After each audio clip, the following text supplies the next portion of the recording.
اللهم صل وسلم وبارك عليك يا محمد وعلى اله وصحبه وسلم. ازيكم عاملين ايه؟ معاكم حفصه من قناه ذا بيست فود.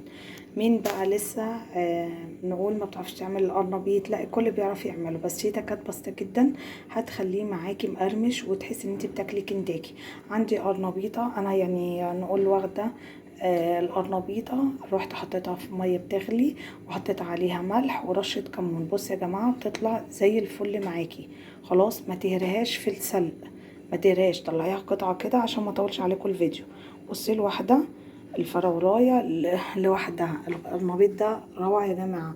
وحضرت حاجتي جنبي، دي عباره عن جزره مبشوره وكزبره مع شبت وملح وكمون، وعندي كمان رشه شطه بسيطه، وعندي كمان ده عباره عن دقيق، كوبايه دقيق ومعلقه نشا. خلاص، وهقول لكم برضو على الخطوات. هجيب بس بسم الله الرحمن الرحيم، هجيب معلقه من الثوم المفروم احطها معايا. حضري بقى حاجتك جنبك عشان ايه ما تتوهيش ويبقى كل حاجه. معلقه النشا يا جماعه تفرق جامد، وجربي الجزره كده بتسكرها وبتبقى زي الفل. هحط بقى شويه ميه كده عشان اعمل خليط. تمام، هفضل احط ميه حوالي كوبايه من الميه لحد ما توصلي القوام كده. هوريهولك دلوقتي. انا بقى ولا هحط بيض ولا هحط لبن ولا احط اي حاجه، مفيش فلوس، فاحنا هنكتفي بالحاجات دي. الحمد لله على كل شيء. تدوي الخلطه طبعا وتبداي تنزلي وحدايات اللي هو الايه نقول القرنبيط فيها. عايزه اقول لك دي طريقه امي الله يرحمها. معلقه الجزر دي او الجزريه المبشوره دي بتفرق جامد، بتبقى خطيره فيها. تمام، تعالوا بقى نشوف خليط التغطيه.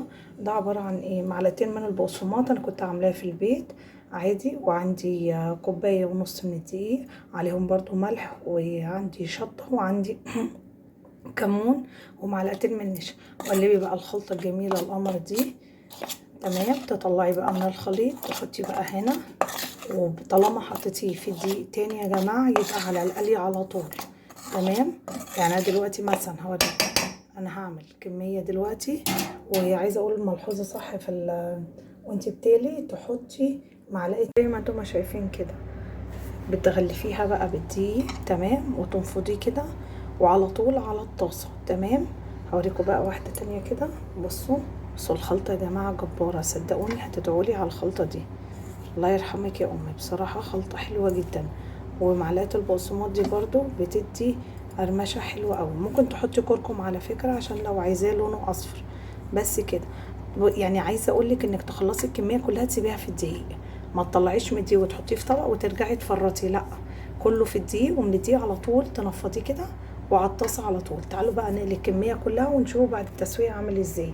في الزيت بتاع القليه يا جماعه بتحطي معلقه نشا عشان ما يغمقش الزيت بسرعه. رايكم بقى في الجمال والحلاوه دي، خطير خطير خطير يا جماعه ومقرمش. وبصوا الجزر فارق جدا، سامعين؟ بجد تحفه. النشا فرق والجزر ما شاء الله اللهم بارك. بص بقى قدميه مع شويه جرجير كده، حطيت جنبه شويه جرجير وعيش بلدي بقى، وعندك بقى طبق بتنجان مخلل من اللي قلبك يحبه، وعندي كمان لفت اللي يعجبك. بص بقى نعمل سندوتش كده سريع بسرعه. هنحط كده، وعايزه تحمري بطاطس براحتك، مش عايزه يعني كفايه ده على الغدا.